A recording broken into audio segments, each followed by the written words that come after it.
বাংলা সাহিত্যে গোয়েন্দা চরিত্রের অভাব নেই কালজয়ী দুর্ধর্ষ সব নায়ক নায়িকা চরিত্রেরও। বাংলা খণ্ডচিত্র কাহিনী বা কমিক্সের ইতিহাসে যদি কোনো কিছুর অভাব থেকে থাকে তা হলো কোনো অতিমানবিক মহামানব চরিত্রের।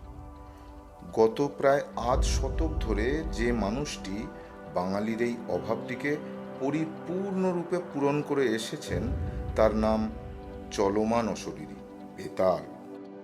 লি ফক রচিত এই মার্কিনী চরিত্র পুরোদস্তুর বাঙালি হয়ে ওঠেন অবশ্য অনেক পরে।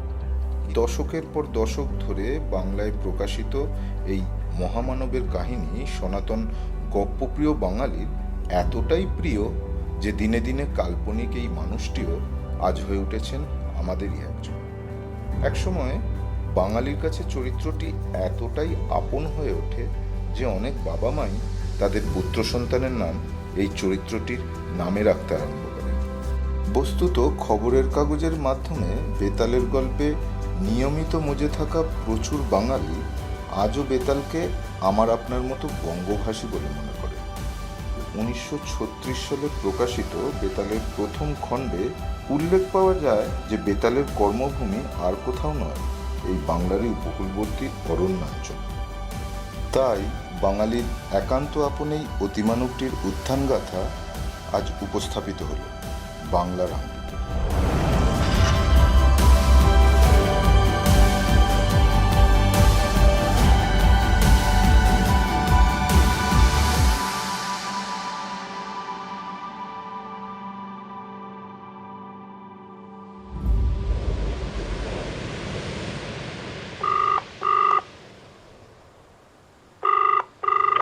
Hello Sonachar BSF outpost.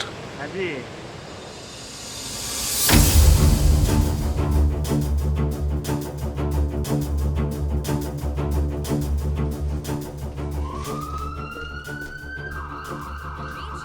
Not only famous for its rich biodiversity, but also infamous for the notorious activities of poaching, timber smuggling, and illegal infiltration. 8 men, all identified to be members of the Bangladeshi counterpart of the South Asian crime family, the Singh Brotherhood, were found unconscious and severely beaten in the premises of the Sonachar BSF outpost. As their confessions go, they were attacked by a man in a mask in an attempt to smuggle 22 cartons filled with cocaine. The common thread being the curious mark of skull found imprinted to the jaws of all the perpetrators. The question, however, remains: was it a vigilante, a myth, or like the tribals are calling him, a ghost who walks?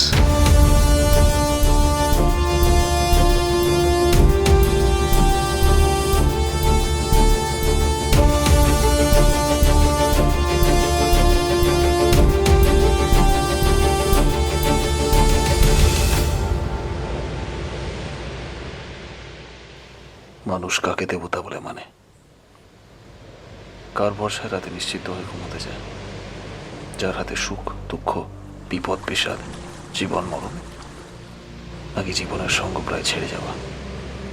দেয়ালে পিঠ থেকে গিয়ে থুকতে থাকা আশার আলোটাকে যে নতুন করে জ্বালানোর ভরসা যোগায়, সেই আশা, সেই ভরসার যে প্রতিমূর্তি হয়ে দাঁড়ায়, মানুষ তাকে দেবতা বলে মানে।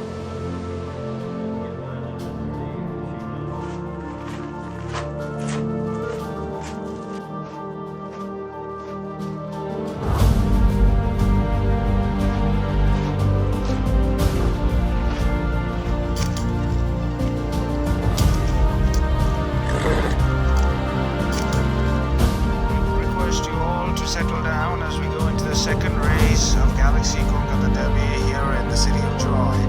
It is the time of the year that we celebrate the sport with jockeys from all around the world participating in the annual Derby celebration, one of the oldest race courses of Asia.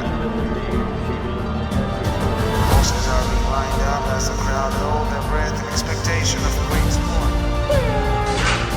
And all those that go to out, they gallop through gallantry and pride. What lovely sight as the hoofs come on earth.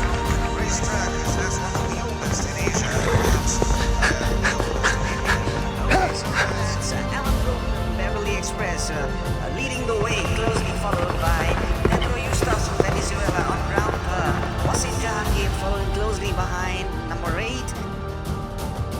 has won the Hyderabad.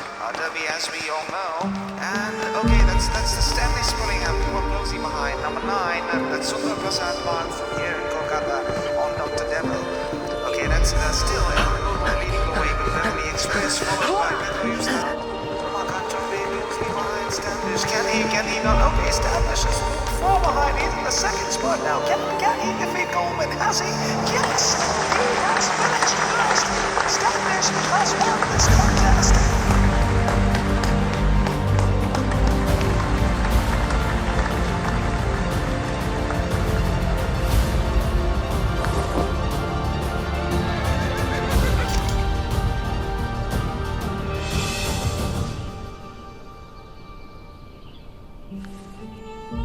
ঘোড়সওয়ারিটা ছিল নিতান্তই শখে। বাবা মার তৈরি এনজিওটা দেখাই ছিল আমার কাজ। মা কেমন ছিলেন মনে নেই। বাপ পেটের এই ছোট্ট দুনিয়ায় আমি ছিলাম এক মুক্ত পক্ষীরাজ, উন্মুক্ত, চঞ্চল, বেপরোয়া।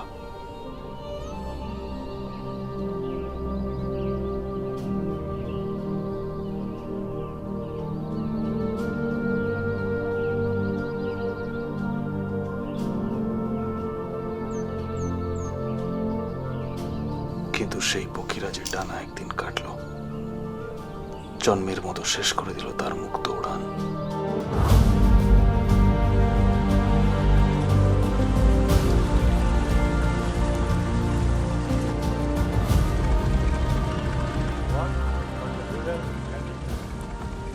যাদের কথা কেউ ভাবে না তাদের কথা আমরা ভাবি।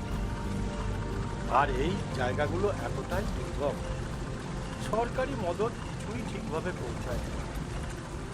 আর বাবুদেরই বাকি দায় বলে তারা কেন জানের ঝুঁকি নিয়ে বাঘের পেটে যেতে এখানে আসবে, অথচ সময় মতো কিছু ইম্পর্টেন্ট ভ্যাকসিন যেমন পোলিও, হিমোফিলিয়াস, রোটা, টাইফয়েড এইসব যদি পৌঁছে দেওয়া যায় তাহলে এখানকার মানুষদের একটু উপকার হয়। সবই তো বোঝেন, এরকম একটা প্রতিষ্ঠান চালাতে গেলে ফ্লো অফ ফান্ডটা খুবই জরুরি। শুরু আমরা করেছিলাম পোলিও ইরেডিকেশন, যে কারণে এই ওয়াকার নামটা। ওয়াকার নামটা আসলে আমার ওয়াইফের দেওয়া। আমাদের লক্ষ্য ছিল এদের নিজেদের পায়ে দাঁড়ানোর সাহায্য করা, স্বাবলম্বী করা। আমার এই এক ছেলে, ওয়াইফ চলে গেছে 90s। তারপর থেকেই নানান রকম কাজে অনেকেই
নিজের বিশাল পোশাকি নামটার থেকে বাবার দেওয়া ডাক নামটাই আমার বেশি পছন্দের ছিল, কিট। বাবা ছিলেন আমার সবচেয়ে মজবুত সাপোর্ট। হি ওয়াজ মাই হিরো।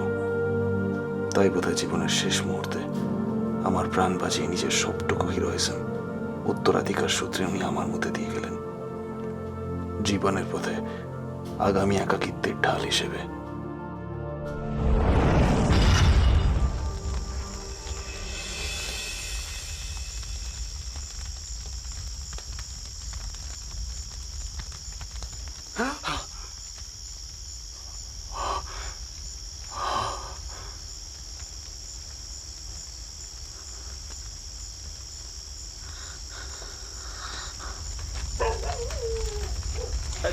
স্যার,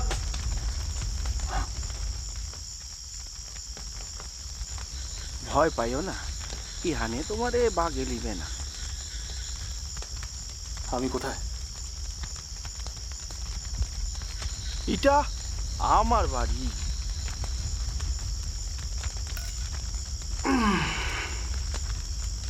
আমার নাম সুখিয়া গুরান, আমি এখানেই থাকি। এটা কোন জায়গা?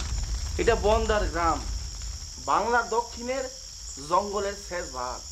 ওই পূব দিকে ভারত বাংলাদেশ সীমান্ত, আর ডান দিকে কালির চর।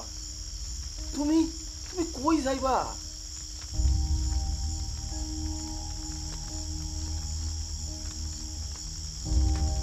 না, খায়া নাও।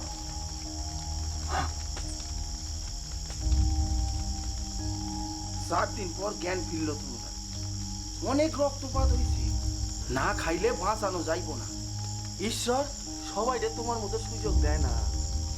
পরে পাওয়ার জীবনটা এইভাবে হারায়ও না। খাও। আমি এখানে এলাম কি করে?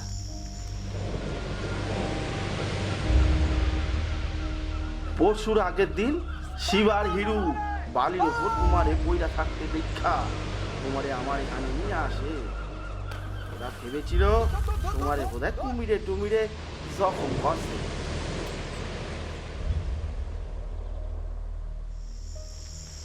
আমি হইলাম গিয়া তোমাকে ভাষায় যা রে কয় এখানকার হাতুড়ে। সাপে কাটলে বাচ্চা হইলে আমার রে ডাকে, পুরা না হইলেও ডাক্তারিটা একটু আধটু বুঝি। নাও খায়া লাও, বল পাই ভা।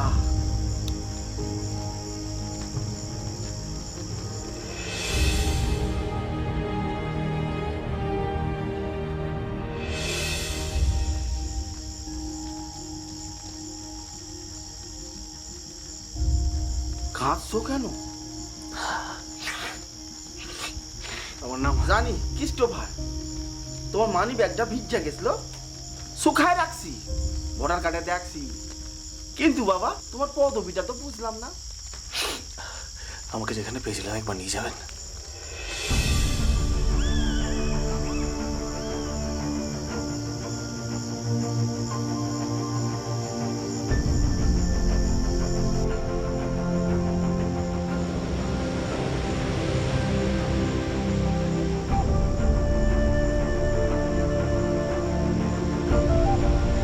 এই জায়গাটার নাম কিলাউই।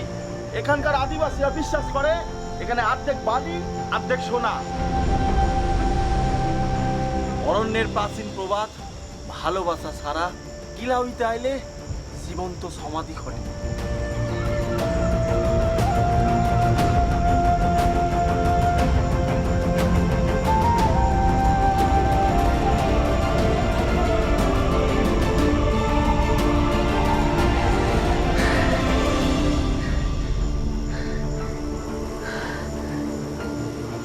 আমার বাবার খুনি আমার সামনে ছিল, কিন্তু আমার কিচ্ছু করার ছিল না। সেই ঠান্ডা মৃতদেহ বারবার আমার অপরাধ হওয়ার স্মরণ করিয়ে দিচ্ছিল। লোকটার মরা মুখ বারবার আমার প্রতিশোধের ভস্যে ঘি ঢালছিল। নিজের মনকে সান্ত্বনা দিতে আমি লোকটার লাশটা সেইভাবেই ফেলে গেলাম, শিয়াল শকুনিদের খাদ্য হিসেবে।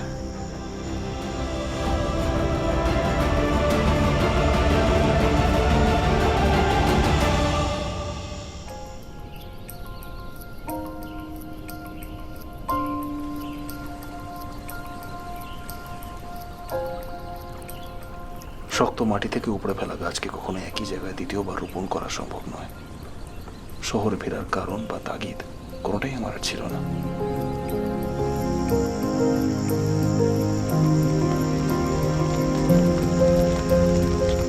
বন্দরের আদিবাসীরা যারা আমায় দ্বিতীয় জীবন দিয়েছিল, তারা দিনের পর দিন দারিদ্র, অবহেলা আর সরকারি উদাসীনের শিকার হয়ে আসছিল।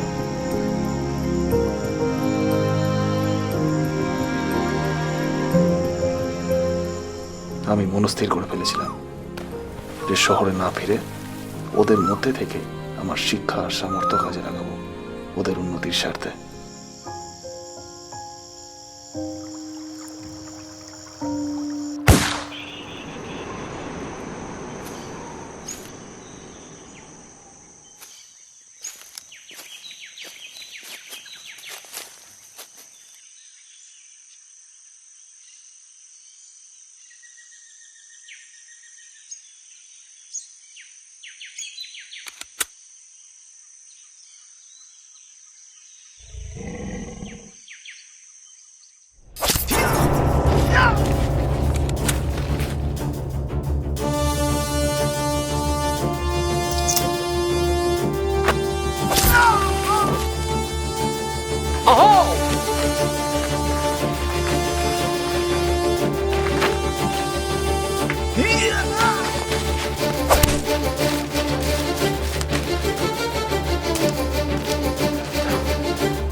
হিরো আমায় বাঁচাতে গিয়ে প্রাণ দিল, ঠিক বাবার মতো। হিরোরও বছর দেড়েকের একটা ছেলে রয়েছে, সে আজ পিতৃহারা হলো, ঠিক আমার মতো। ওরা আমাকে মানুষই মনে করে না। আবে জঙ্গলে থাকে তো, সাপ ব্যাঙ আর এদের মধ্যে কোনো তফাৎ নাই। আমাকে চিকিৎসা নাই, রাস্তা নাই, আলো নাই, পেটে পেটে খাবার নাই। সরায় জল উঠলে বা ভাঙন ধরলে মাথার উপর ছাদও নাই। শ্যামচরের একটা মায়ারে সেদিনকে হেপ কইরা দিয়া ফেলায় গেল। থানা কইল সরায় কোনো ক্ষতি আর নাই, ওটা আমাকে এরিয়া না। এখানকার আদিবাসী গুলান জল আর পোকার মতো বাইস্তা থাকার লড়াই করে। শালারা কাগজের উপর ধাক্কাইটা এরিয়া মারায়। এরিয়া এখন বুঝতে পারি আমাকে বোধহয় নিজেদের মানুষ ভাবারও অধিকার নাই।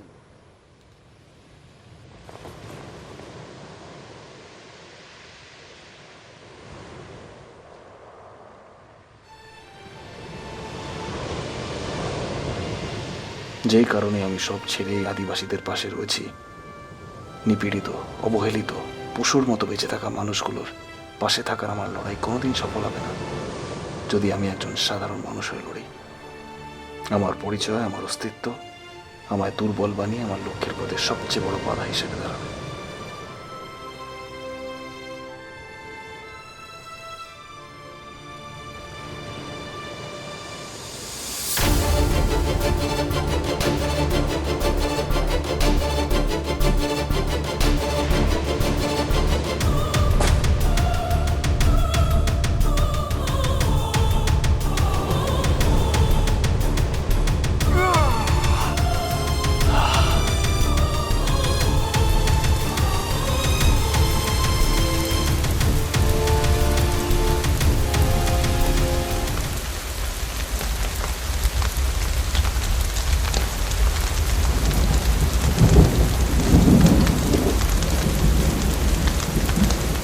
হিরু, তুই আমার বড্ড ঋণী করে দিয়ে গেলি ভাই।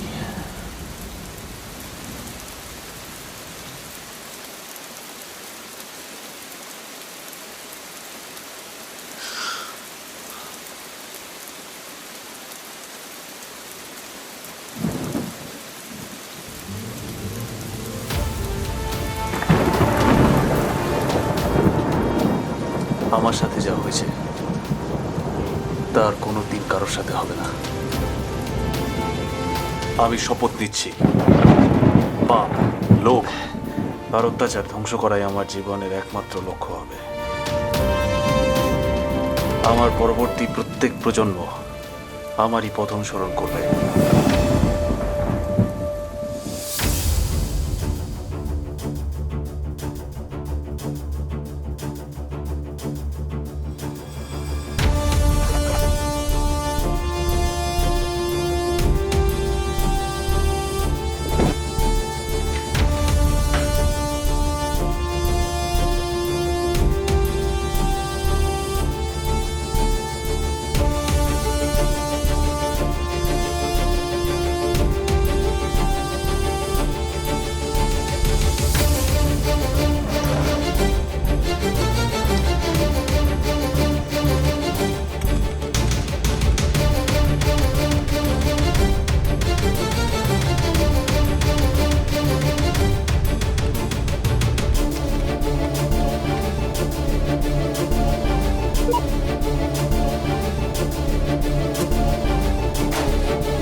লড়াই কি করে? লড়াই নায়ক, সৈনিক, সে যার বুকে রক্তের থেকে বেশি থাকে সাহস।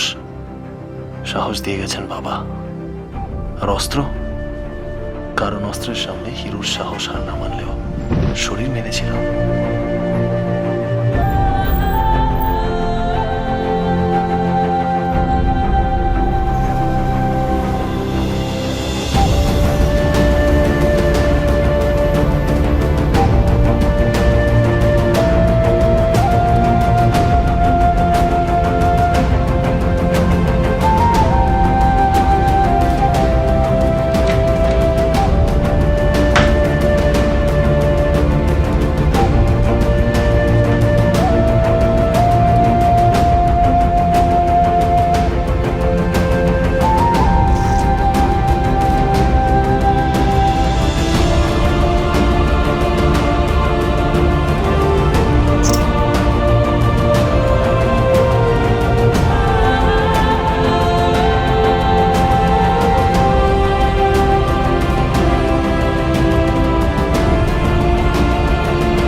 আমার জীবনের এক নতুন অধ্যায় শুরু হচ্ছিল, বলা ভালো জীবনটাই নতুন করে শুরু হচ্ছিল।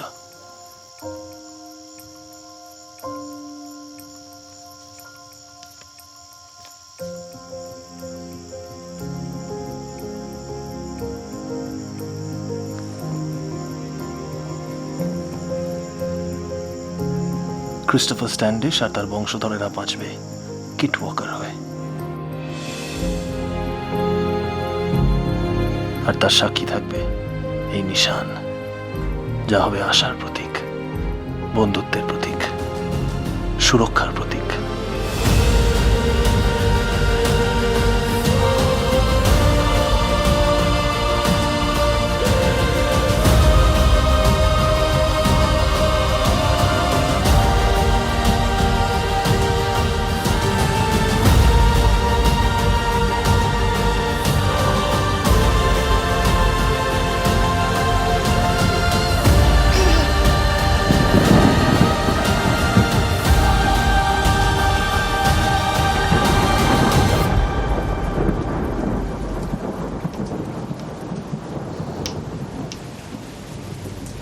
সাহসের মুখোশ দরকার হয় না, কিন্তু ত্রাসের প্রতীক হয়ে উঠতে তার প্রয়োজন হয় বই কি।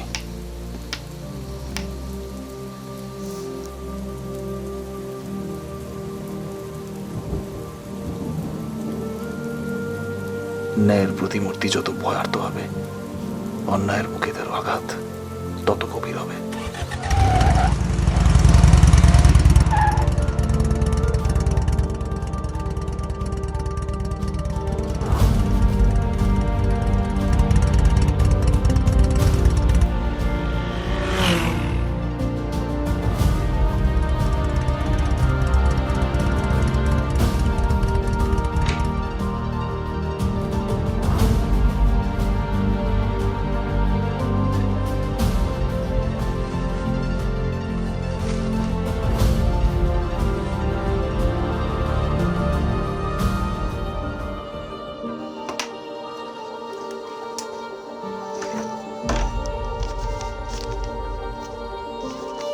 আর সবশেষে যা না হলেই নয়।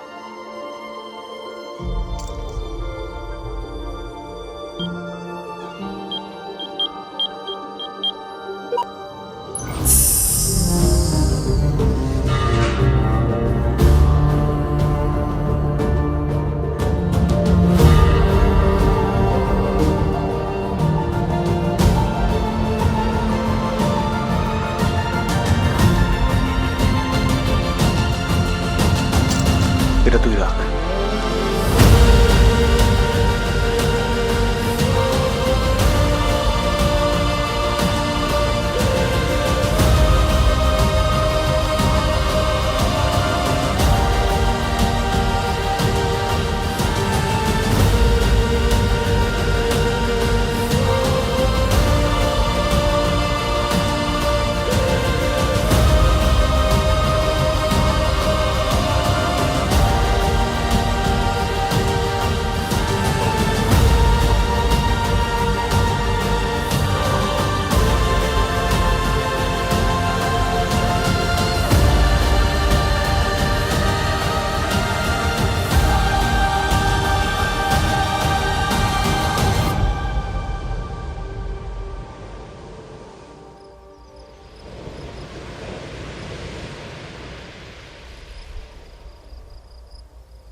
সইলাই যদি গেলা তবে ফিরে আইলা কেন?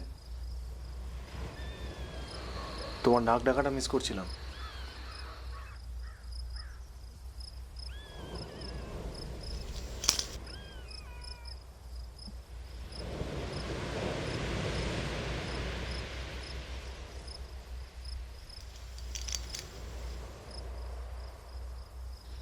আমাদের একজন না হইয়াও আমাকে জন্য সব সাইরা দিয়া এখানে চইলাইলা। পরিবার পরিজন সুখ আহ্লাদ সব হইয়া এখন এখন কি হইতে চাও? অমর।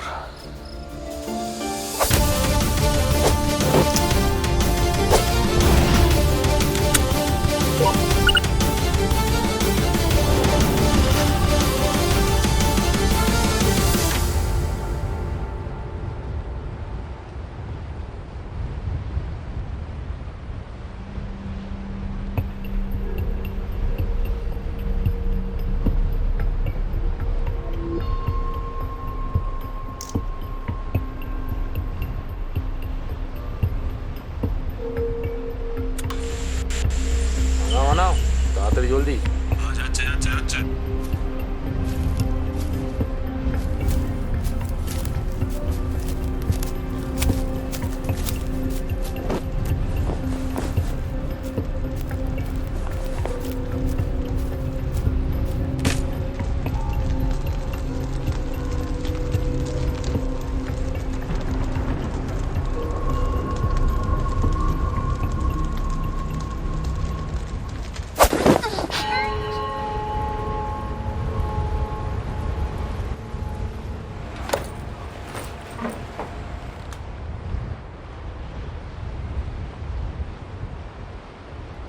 রুবেল, রুবেল,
আমাকে মারবি? জানিস না অশরীরের মৃত্যু নেই?